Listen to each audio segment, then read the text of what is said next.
All right, you guys, welcome to Shibori-Style tie-dye with the Neon Tea Party and Tulip at Michael's. We are so excited to get to tie-dye with you guys today. My name is Marissa Morrison-Stein. I'm the founder of the Neon Tea Party. We are a colorful craft studio virtual based in New Jersey. I'm coming to you from my kitchen right now, which I lovingly call the tie-dye lab. So welcome to our class today. Welcome to my kitchen. I'm so excited to dive in today's workshop with you guys. If you have fun today and want to continue learning with us, we have lots of tutorials, tie-dye and otherwise, and classes all listed on our website at theneonteaparty.com. So definitely check that out. Hannah, our craft assistant, is going to be popping some links into the chat throughout our class today that will be helpful for today's lesson. So definitely click on those when you see those come through. And if you are crafting along with us today, or taking everything in and crafting a little bit later on, definitely share your finished Shibori creations on Instagram and tag us at the Neon Tea Party. Tag Tulip, the dye we're using today, at Tulip Color Crafts, and use the hashtag Make It with Michaels. So thank you so much to Tulip and Michaels for inviting us on today to get crafty with you guys. We are just so excited for today's class.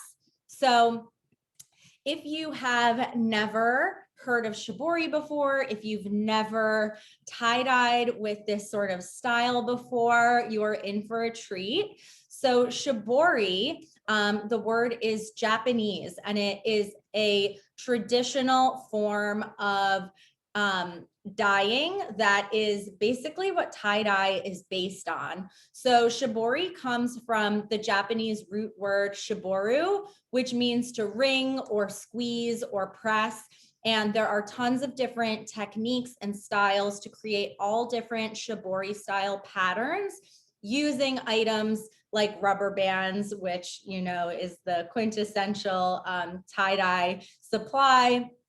But also using things like string, using things like rocks and beads, and some other cool supplies, which we'll get to use today, including binder clips and popsicle sticks. So a lot of cool things you can use to create these patterns.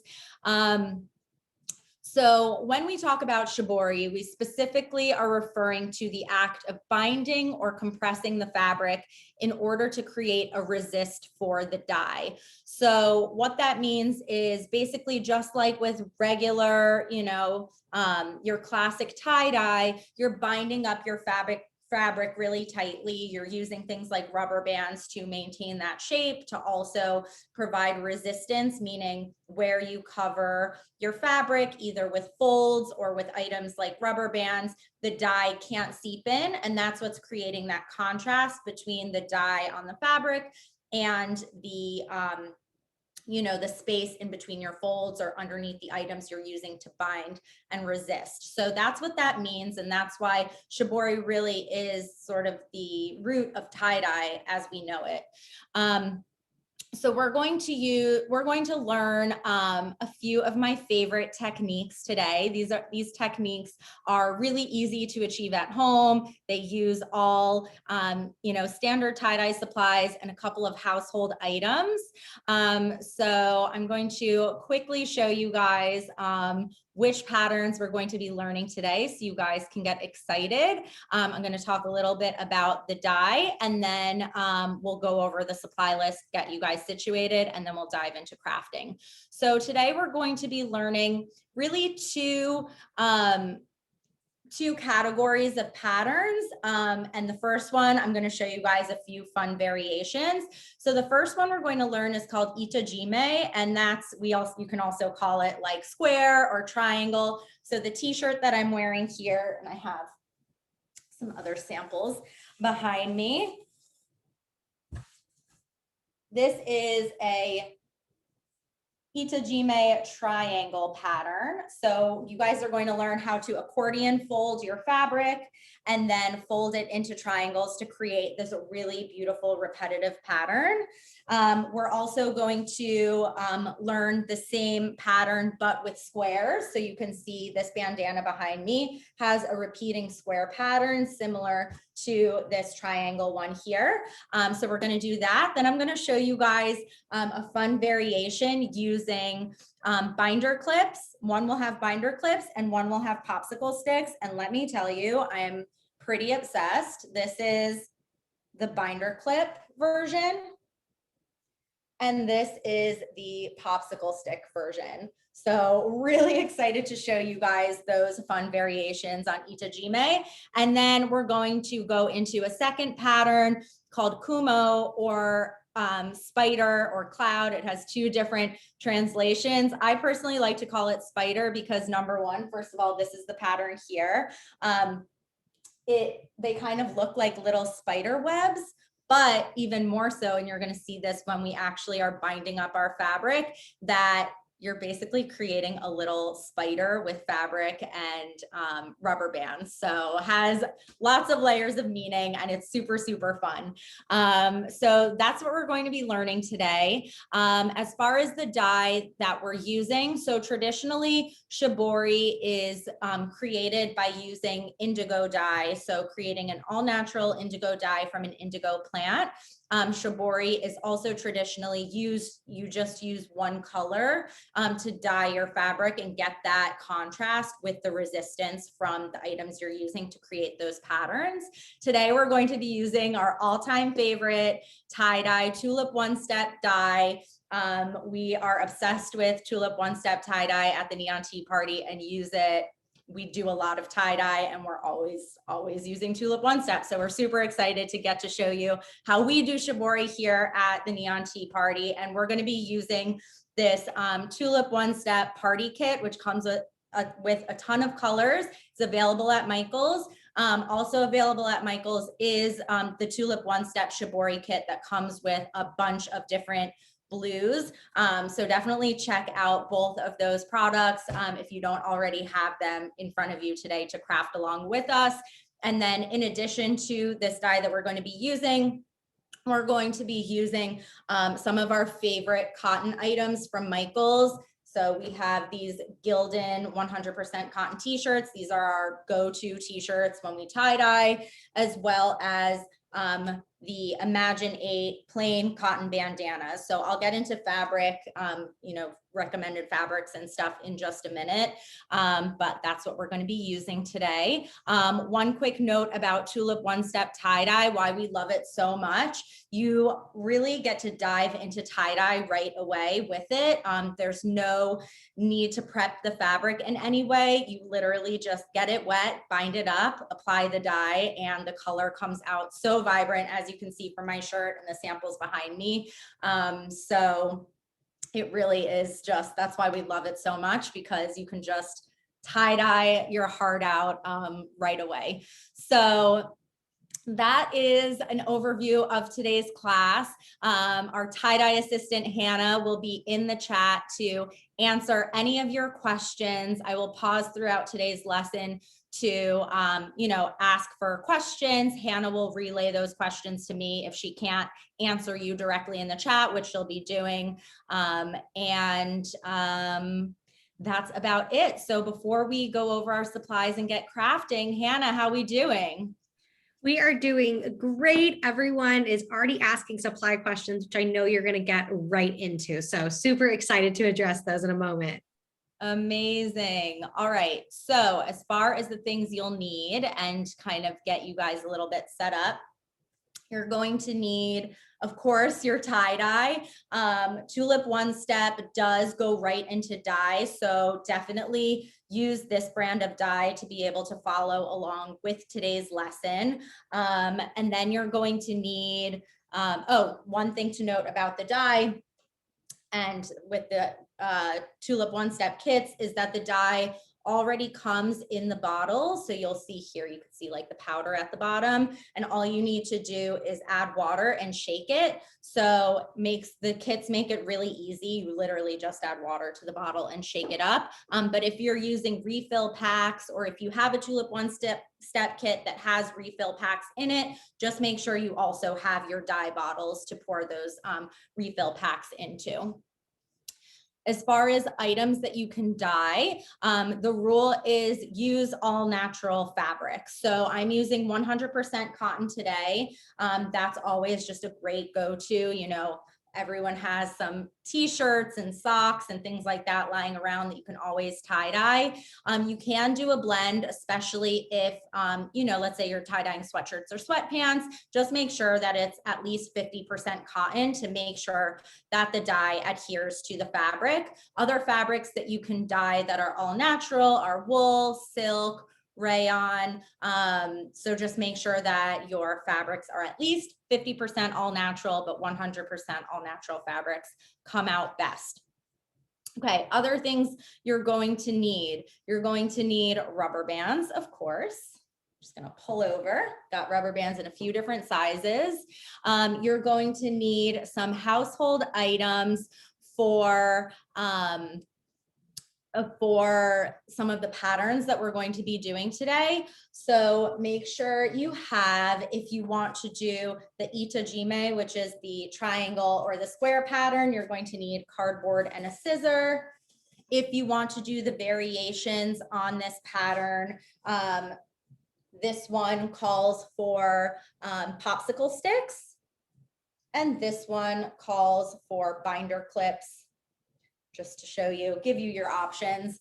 And other than that, just the rubber bands will do the trick. A couple other things you're going to need. You're going to need plastic bags. Once your items are covered in dye, you're going to want to keep them damp. So you're going to want to throw them in a Ziploc bag. You can also use saran wrap, works as well, depending on the pattern you're using. Like if you're using binder clips, you're probably going to be easier off throwing this in a bag. But something like with the cardboard, you can wrap this up in saran if you want, up to you.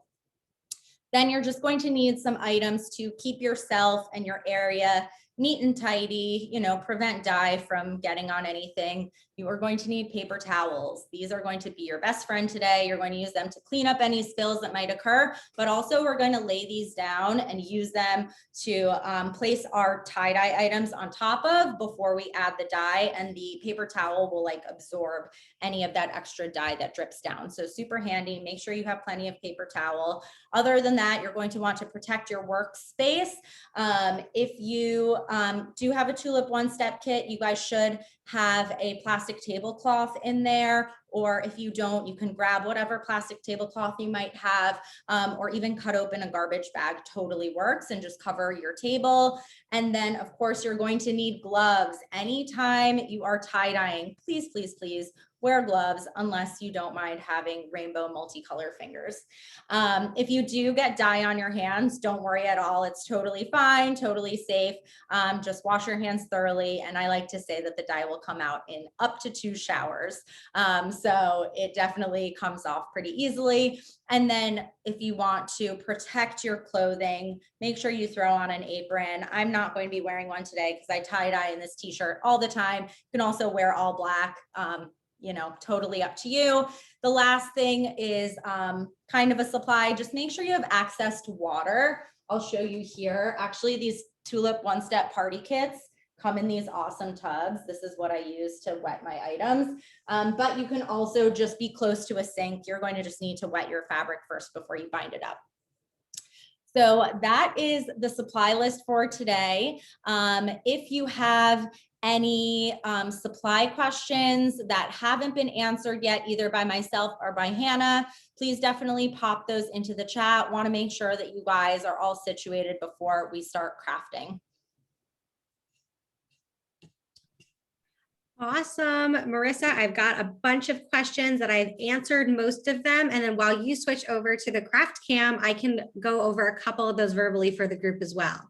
Okay, amazing, you guys. So like Hannah said, I'm going to switch over to my tie-dye cam. It's going to be an overhead camera where you guys are going to get the best view of today's lesson. So I'm going to jump off this screen, slide over to the tie-dye cam, and I'll see you guys there. Yay! Okay, guys, while Marissa is switching, I want to know two things. Are you excited for these patterns? And have you ever dyed with Tulip before? So a couple of you had some really awesome tie-dye questions about the type of materials that you could use and also how to prep your items. The great part about Tulip one-step dye is it's called Tulip One Step for a reason, because you really just have to wet your items and get your dye activated, and then you're ready to go. So otherwise, I know sometimes if you're using different kinds of dye, sometimes you use soda ash and sometimes you do pre-wash. So always just check the bottle you're using. But this is why we love using Tulip so much, because it's just so awesome and it makes tie-dyeing so easy. So you can follow the steps with Marissa today. And so, Marissa, I will say the one question we have been getting one question I want to shoot over to you is that people are asking really about how long the dye lasts and like using the amount of dye to use, which I know you're going to go over as we're making our dye. So I just wanted to flag that for you. But yeah, totally. So I can quickly answer that question. And then at the end of class, I'll go into, hi, by the way, I'm over here. I'll go into more detail about like actually rinsing, washing, all that good stuff. But the dye is long lasting. It stays super vibrant for a long time. I'll give you guys some more, like I said, more detailed tips at the end. But my best advice just right off the bat is the longer you let your item sit in the dye, so the longer you wait before you rinse it, the brighter the color will be. So we recommend letting your tie dye and your shibori dye sit for 8 to 24 hours. And so for maximum color intensity, you can wait that full 24 hours before rinsing it out. So I hope that helps. Definitely stick around at the end. Just a reminder, today's class is being recorded and will be available on michaels.com and Michael's YouTube channel within 24 hours of the end of today's lesson. So if you do have to jump off at any point, definitely be sure to check out the video after and you'll be able to get those tips at the end if you happen to miss them. All right, Hannah, we ready to start crafting? Yes, and we have a couple people who have never tie-dyed anything before, and everyone is just so excited to do the designs that were behind you. Oh my God. Okay. Amazing, you guys. Let's dive right in. I'm so excited. So the first thing before we get started tie-dyeing is take a minute, set up your workspace. I have a lot of my supplies here. I'm going to just get out of the way. So the first thing you're going to want to do is cover your workspace. Like I mentioned before, make sure you have a plastic tablecloth or a cut open garbage bag, something that is easily wipeable that will protect your space. You also want to make sure you have your gloves handy. Go ahead, throw on your apron or smock if you're planning to wear one. And if you are using like a bucket of water like I am here, you can go ahead, get that filled up. We're going to start class just by prepping all of our supplies, and then we'll dive into the patterns. So go ahead, get your space set up, get your bucket of water filled, or make sure you're close to a sink. The first thing that we're going to do here today is we're going to just cut our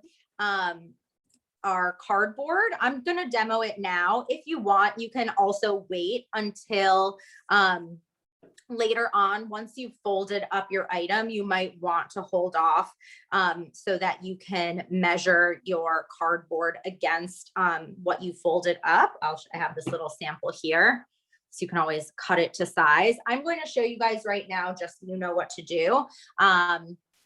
So you can take your cardboard. We're going to be doing a triangle today. So I'm just cutting my cardboard on an angle. Definitely, if you're cutting your cardboard along with me right now, you can just, cut a pretty large triangle. You can always trim it down later, like I said, to match up the item. that you're binding up. And I just kind of find the corner of the cardboard here and just cut across on a diagonal to get my triangles.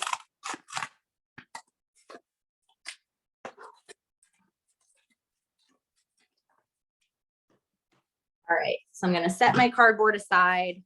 Again, you can also see here, if you want to do the square or the rectangle pattern, you can go ahead and cut your cardboard or get that, just ready to go for when we are diving into this pattern in a moment. Okay, next we're going to, I just want to go over having the supplies handy. You're going to want your rubber bands handy. You're going to want to have your water near your items that we're going to be dyeing. The first step we're going to do once we dive in is put our items in water and have your dye bottles ready to go. So right now I'm just going to show you how easy it is to get your dye ready to go for Shibori. So first things first, always put your gloves on. Get to hear my nice and sticky gloves. And like I mentioned earlier in class, Tulip One Step tie-dye kits come with the dye powder already in the bottles. So I'm just going to go ahead, remove these little caps here and show you just how easy it is to bring this dye to life. I have a pitcher of water here. Let's hope I don't spill this everywhere. Just pour almost to the top. I like to leave a little bit of space left at the top just so that there's room to shake. And I will talk about the colors in a second so I don't distract myself. Okay, amazing. So you could see I'm just leaving a little bit of room at the top. I'm gonna go ahead, put my caps back on, make sure they're on nice and secure.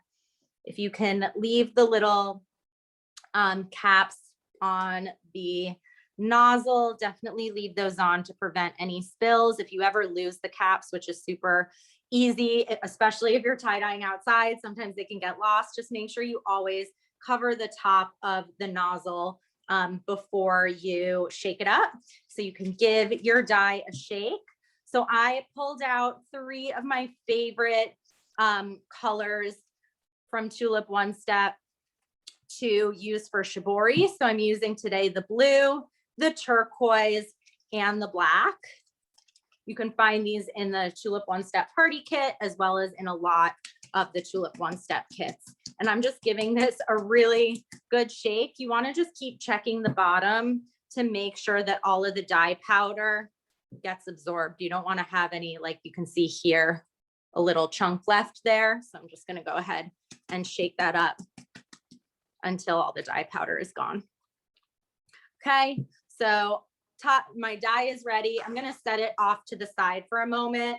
Now you can, see why you want to definitely have some paper towels handy or, some rags, whatever you prefer to use to keep your space nice and neat.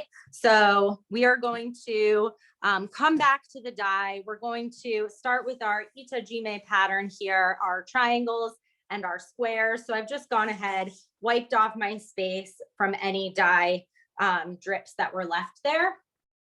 And we're going to dive in with a t-shirt. So once your dye and everything is all ready, you can grab the first item that you're planning to dye and get that item ready by dunking it in some water. So before I move on and start going into this pattern, I just want to check in with Hannah. Hannah, how's everyone doing? Everyone is doing good. We just have a lot of questions about how long the dye will last. And if you just have the dye in powder form, how long will it last?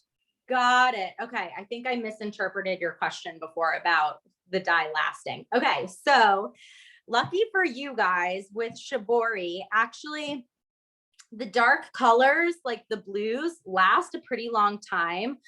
Tulip recommends using the dyes within 72 hours of shaking them up in order to get like their truest intended color. But like I said, the blues tend to actually last quite a long time. The black, for example, though, I would definitely use the black as soon as possible. The black is comprised of a lot of different colors. So the longer it sits, those colors tend to split and you might not get the blackest black that you're wanting. Same thing goes with the red, and the red tends to get a little splitty if you wait a really long time. The orange and the yellow lessen in intensity, but the blues, the purples, and the pink tend to maintain their intensity for quite a while. So I hope that was helpful, but short answer, try and use them as soon as possible within 72 hours, if possible. Hannah, what was the other part of that question? Yeah, and if the dye is still in its powder form, how long does it last? Oh, that will, as long as no moisture touches it, I'm pretty sure it'll last basically forever. Love that. Yeah. Awesome.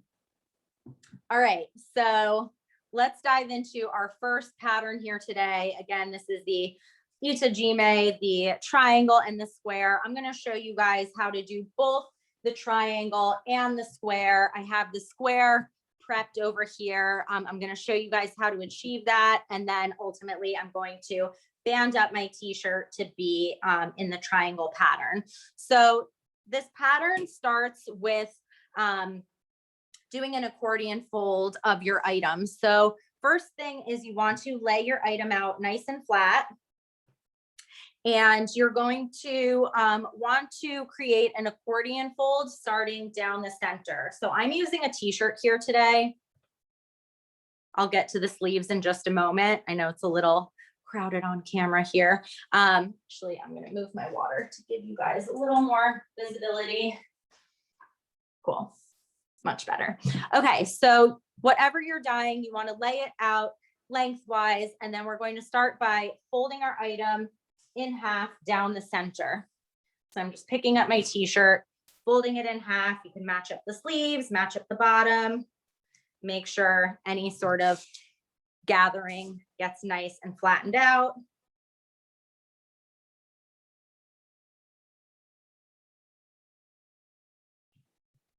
And then once your item is folded in half, you can add accordion folds by folding the item, take the top layer and fold that item back the other way in half. So with the t-shirt, I'm taking this top layer of the t-shirt and I'm folding it in half back the other way. And if you, just like me, are doing the t-shirt, pretend the sleeve isn't there for a minute. We're going to get to that next. So when you fold it over, fold it all the way to like where the sleeve ends and begins here, and keep this nice and even, this like sort of long snake shape going on. Then the last thing before flipping it over, if you are doing a t-shirt like me, you can fold that sleeve back just like that.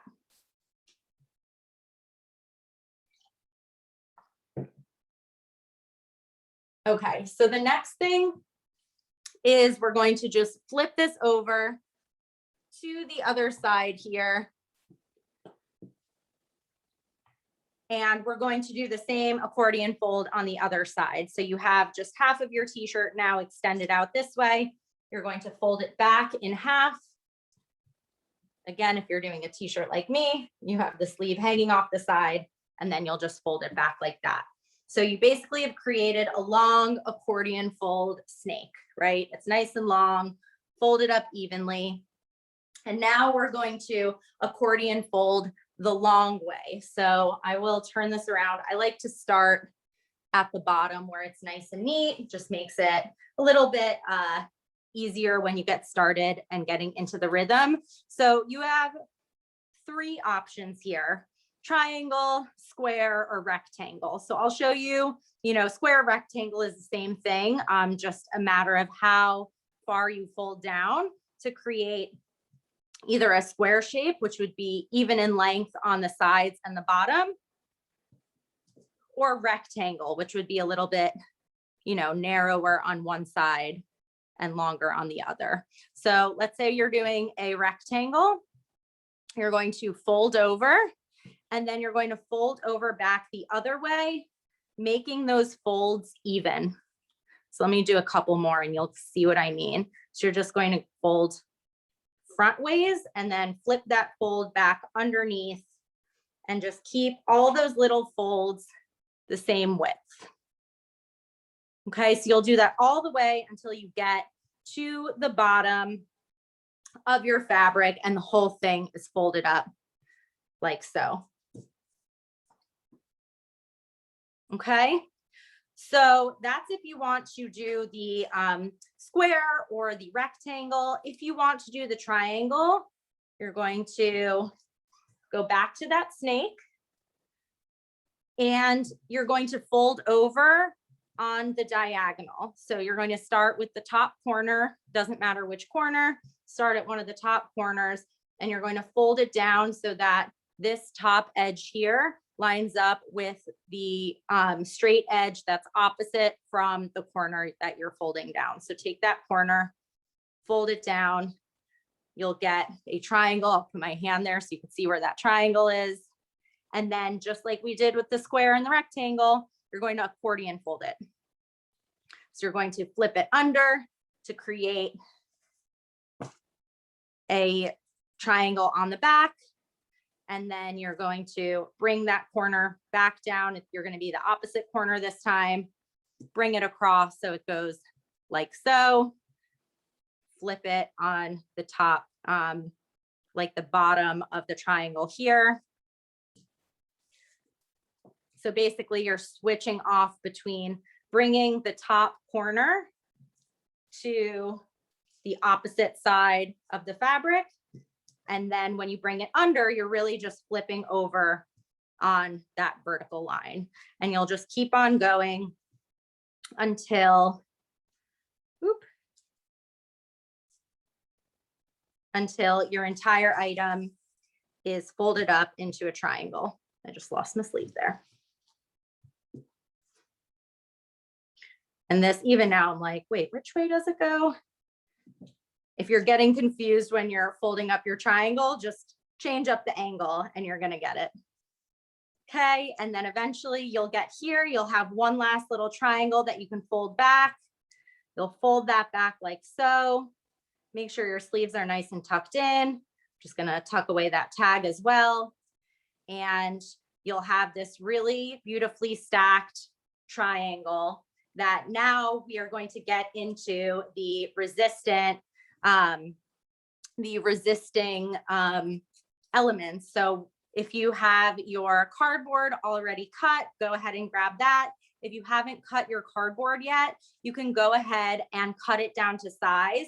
You want it to be more or less the same size as the triangle or square or rectangle that you're creating.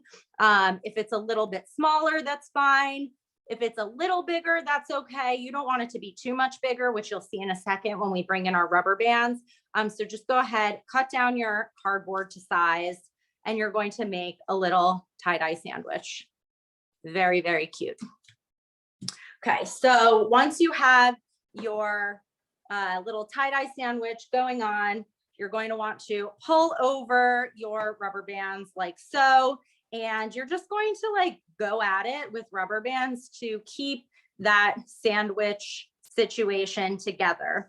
So the reason that we're using the cardboard is because in between these folds, the folds are what are going to create that resistance with the dye. So in other words, all the exposed fabric is what's going to absorb the dye, and everything that's hidden away in between the folds is going to be resisting the dye, meaning that it's going to stay undyed. Now, if we didn't add these cardboards, because you definitely don't have to, you can just add rubber bands, you know, to your uncardboarded fabric, but then you'd have two triangles or two squares that are completely filled in with the dye. So we're basically using these cardboard bookends to create that resistance on the outside triangles or squares as well. So usually with the rubber bands, and I'll show you guys the rectangle again in a second, I'll rubber band up the two short corners here, and then add some rubber bands around the center.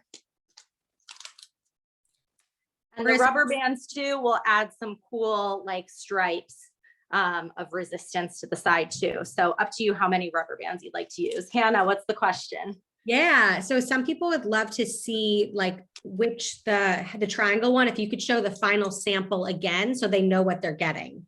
Oh, 100%. I apologize. I'll make sure to do that going forward. Awesome. Here is this is exactly what I'm making here right now. So this is the triangle. And I'm going to take down my little square sample here. If you're doing the square version or the rectangle, it's going to look more like that. So helpful and so awesome looking. Amazing. All right, let's keep going, you guys. Got lots of tips to share with you all. So this is the triangle. If you are doing a rectangle or a square, you're going to do the same thing as far as making those bookends with the same shape of cardboard. And then you can add rubber bands. I just made kind of this little like tic-tac-toe grid. But again, you can add more rubber bands if you want. Remember that the rubber bands are going to resist the dyes. You'll get some sweet little white lines underneath those rubber bands as well. So just keep that in mind when you're adding your rubber bands. But this is all about experimenting. So definitely don't be shy, try things out. The surprise of the reveal is really the most fun part of this whole process. So now that we have our two little tie-dye sandwiches made, I'm actually going to just show you guys real quick. I have prepped here two other little, I have a square and a rectangle, and I'm just going to show you guys again these two other variations on the same pattern. We have the popsicle stick, very, very technical terms. We got popsicle stick pattern, and we've got binder clip pattern. So let's start with the binder clip, super easy. So you'll start with your item folded up the same way. You just want to make sure that it, well, I guess you could definitely do this with a triangle, no reason not to. So you'll fold it up the same way. I just have bandanas here. They're a little bit smaller. And you'll just grab some binder clips. I'm using these jumbo binder clips here today from Michaels.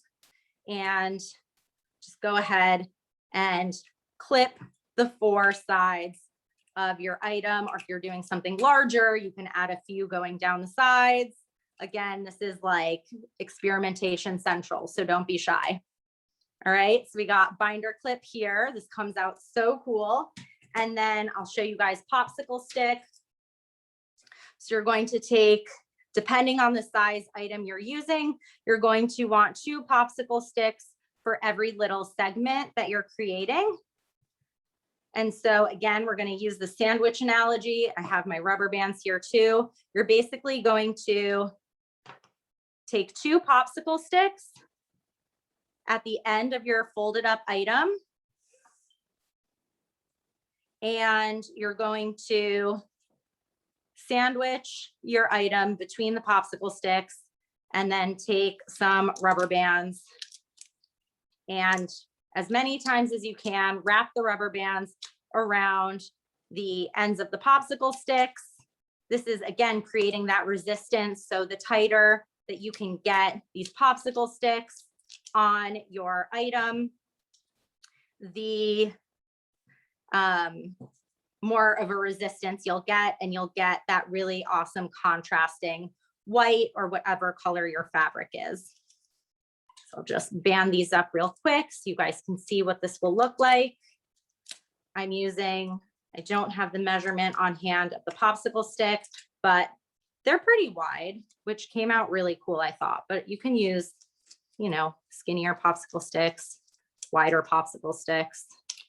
I think I saw in the chat a couple questions about using some other items, like if you have maybe chopsticks or skewers or something. Really, with Shibori, experimentation is the name of the game. So You know, if you don't have any of these exact items, just find something similar and try it out. If anything you use is going to come out looking so cool. So don't be shy, like definitely experiment. All right, while I wrap up this last one, Hannah, do we have any questions in the chat about any of these versions that we just learned here? Yeah, I want to let everyone know that I did put a link to how to tie-dye the triangle and square patterns. Someone wants to know if you can use plastic or if it has to be cardboard. You can absolutely use plastic, and actually plastic was probably going to work even better.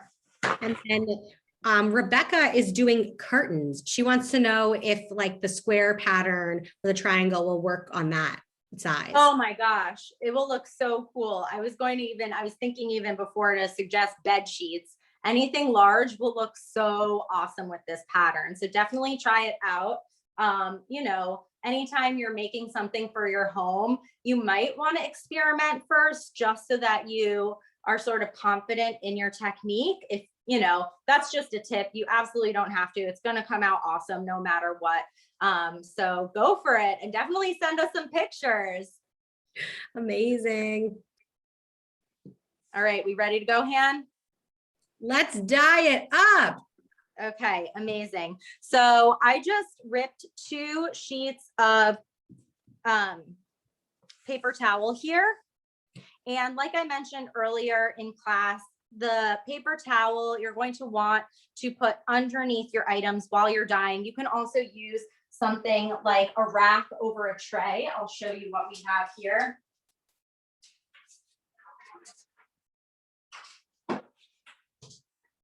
This is called a tie-dye rack, also known as like a baker's rack, but definitely don't use it for food once you've used it for tie-dye. So this is just another option of a really handy thing that you can use when tie-dyeing. It's just like a cooling tray over a rack that's about 1 inch tall. You can also put something like a cooling rack over a bucket or a bowl to catch that dye as it drips down. Okay, so let's go ahead, add the dye. Hopefully you guys are banded up. Hopefully you have your paper towel. Definitely put at least 2 layers of paper towel down. I have my dyes here and I'm just going to go at them with the different colors here. One quick tip for you guys, when you're removing the caps from your dye bottles, they sometimes will squirt. So I always use some paper towel, our handy best friend here, to remove the dye cap. And look at that. That was going to get all over my hands, but instead it got on the paper towel. So you can just go ahead, take your dye. This is the blue color I'm going to be adding here, and just apply it directly to the fabric. And then you'll want to flip it over and make sure you get the sides. So pretty. I'm going to do the same color here while I'm at it with the binder clip. We'll go with the other samples I have. Can make for some very fun napkins. I'm going to move these out of the way for the moment. As you're dyeing, feel free to, of course, you know, change your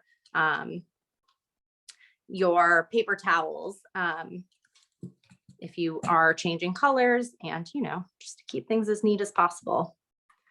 So once your item is covered in dye, you can go ahead and put it into a plastic bag or set it aside for the end of class when we'll put everything in plastic bags. Okay, awesome. So these are 2 of them. I'm going to show you guys how to add the dye to our cardboard bookended ones. I'm going to place these off to the side.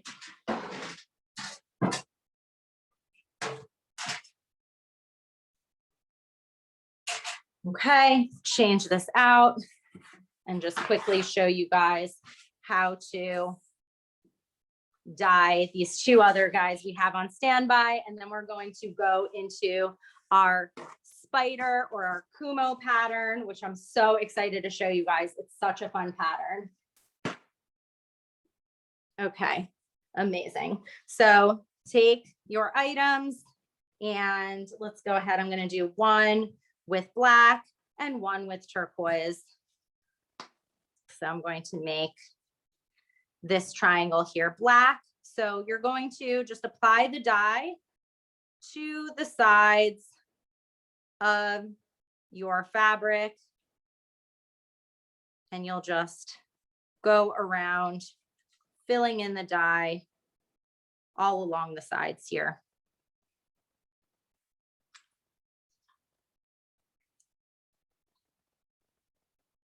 Okay. And again, you're going to get those really cool outlines of the triangles on the outside of your pattern. And then inside, you're getting all of this, all of in between the folds is resisting the dye. So that's how you get those really awesome contrasting triangles. So I'm going to set this one off to the side. And last one here. Just show you guys real fast, and we're going to move on to our spider. Just adding this dye again to the sides, same thing. So I think you guys get the picture. Just add the dye all around the different sides. And when you are done, just pop it into a plastic bag, which I'll go over with the spider pattern that we're about to learn. So that is it for our Itajime pattern. I'm going to just wipe up this area and get ready to show you guys how to bind up our next pattern. Hannah, I'm going to check in with you. Do we have any questions? Yes, the hottest question while you are wiping up is, what if you wanted to use more than one color? Oh, absolutely. So you can, I mean, traditionally Shibori itself is done with a single color. But that said, obviously, the more colors, the merrier. That's our motto here at the Neon Tea Party. So you can just add, you know, again, like experiment, add the different sections of the binded up items. You can add different colors to it. Each section can be its own color.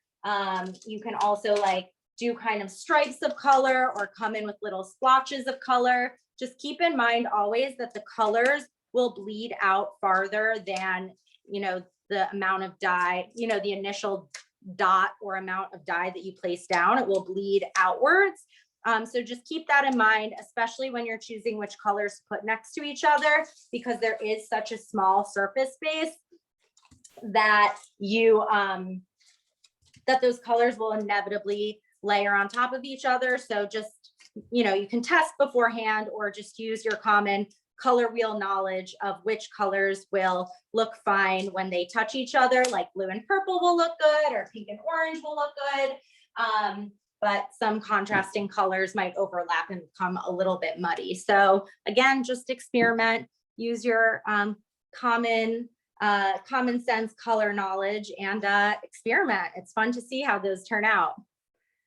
Amazing. And that's what's awesome about getting one of the bigger tulip kits, because it comes with all different colors and you can play around with that. Okay, ready for spider. Amazing. So I was just wetting my bandana here. I have just a plain white cotton bandana from Michaels and got it nice and wet. Always when you're wetting your fabric, make sure to get it damp and make sure you get all of the areas of the fabric covered in water and wring out the excess. Your item doesn't need to be dripping wet. It just needs to be damp so that the water goes, or so that the dye will go across your fabric. So before I show you how to band it up, just a reminder of what this pattern looks like. It is so stinking gorgeous, pretty obsessed with it. So it's basically a series of bullseyes going across your entire fabric, and they kind of like go down on a diagonal. It's so, so gorgeous. So really excited to show you guys how to achieve this pattern. So we're going to start kind of similarly to our last pattern. We're going to start with an accordion fold. Depending on the size item you're using, you might fold more times than I am here. I'm going to be doing a I guess it's a 3-way accordion fold. So you're going to, if you're doing a bandana like I am, you can fold it in half like this. And then just like we did, just like I showed you guys with the t-shirt, you're going to take the top layer and you're going to fold it back in half. And then you'll flip it over and fold the other half back like this. And you'll have this 3-part accordion. Well, I guess maybe it's a 4-part.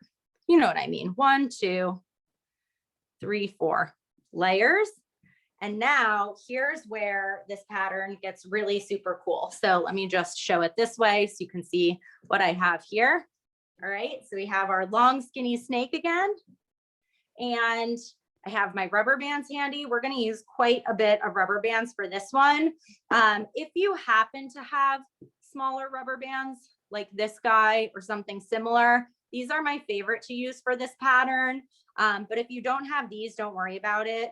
Regular skinny rubber bands, or, you know, the next best thing you have, it will work just fine too. So I'm going to be using these little guys, and we're going to be doing something kind of crazy. I think Hannah just put into the chat the link for this pattern, which I definitely recommend you guys clicking on that, taking a look, so you can get an idea of where we're going with this pattern. But we're going to, in 2 separate steps, we're going to start by adding rubber bands. We're going to be creating little points going in a zigzag across our snake here. Then once we do that, we're going to go back and add even more rubber bands to those points to create our spider legs. So this comes out looking so cool. So you can just start with, you know, any corner, choose a corner. You're going to just pinch that corner so that you're creating a little bit of a point. And then you'll take your little rubber band and you'll just wrap it around the tip of that point, like so. And then you're going to just continue down, follow the diagonal here, because we're going to be making points all across the diagonal. So you're going to take the diagonal, go all the way down. You're going to find that point. You're going to sort of like fold your fabric back down like this to create a new little point. Wrap your rubber band around that point.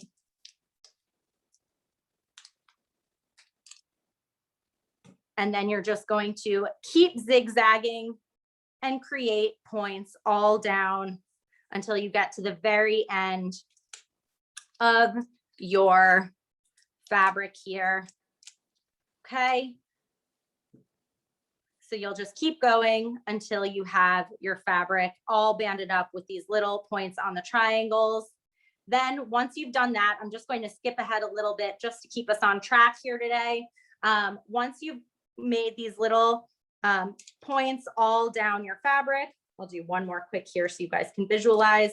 You're going to just go back, and like I mentioned, you're going to add another rubber band to each of those points to elongate the point and basically create little legs.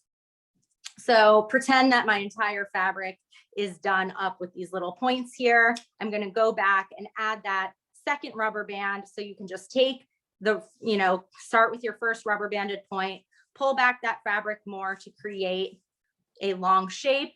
And then you can just take another rubber band and wrap it around until you have, watch your gloves, they tend to get caught, until you have a longer leg, as we like to call it.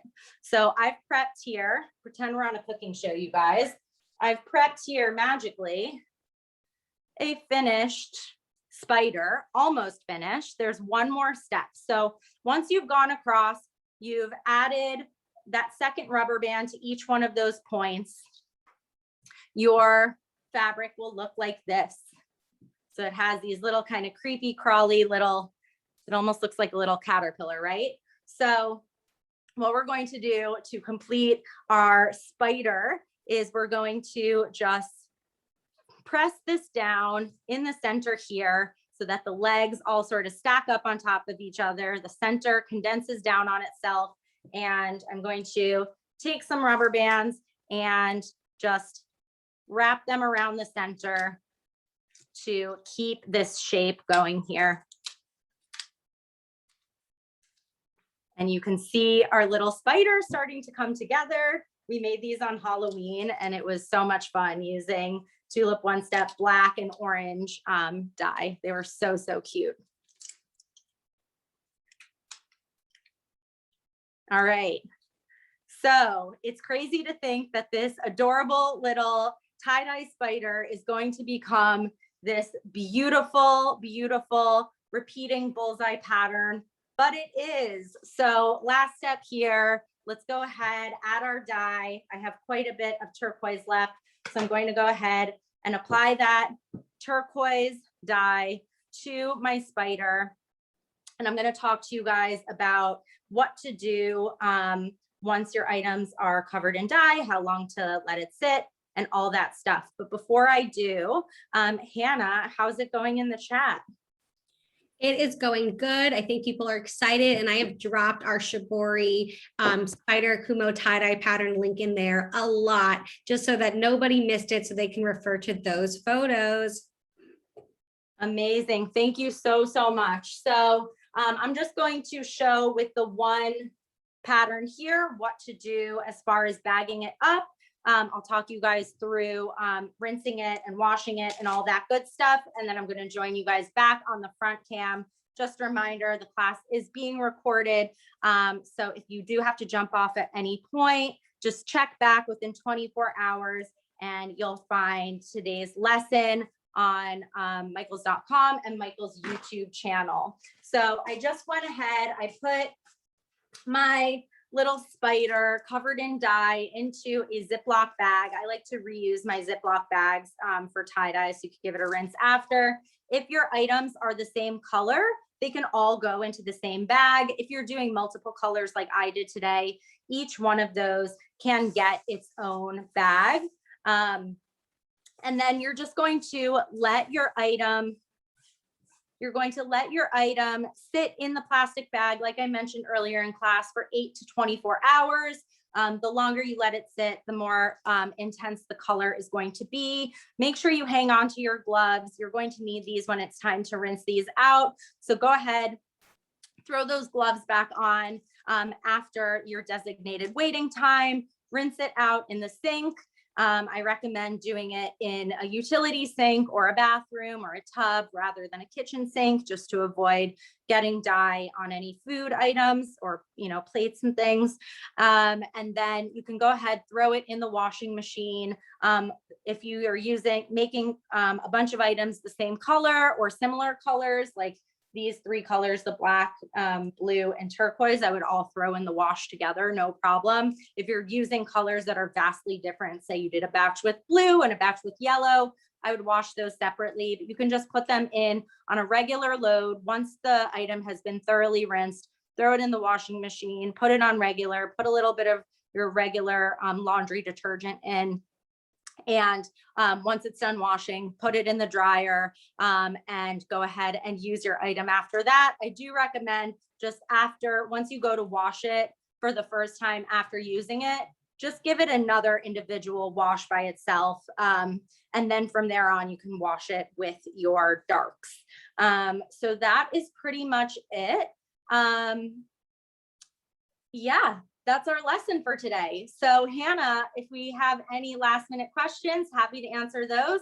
Otherwise, I'll jump back onto the front cam. Yeah, come on back. You guys, you did so awesome.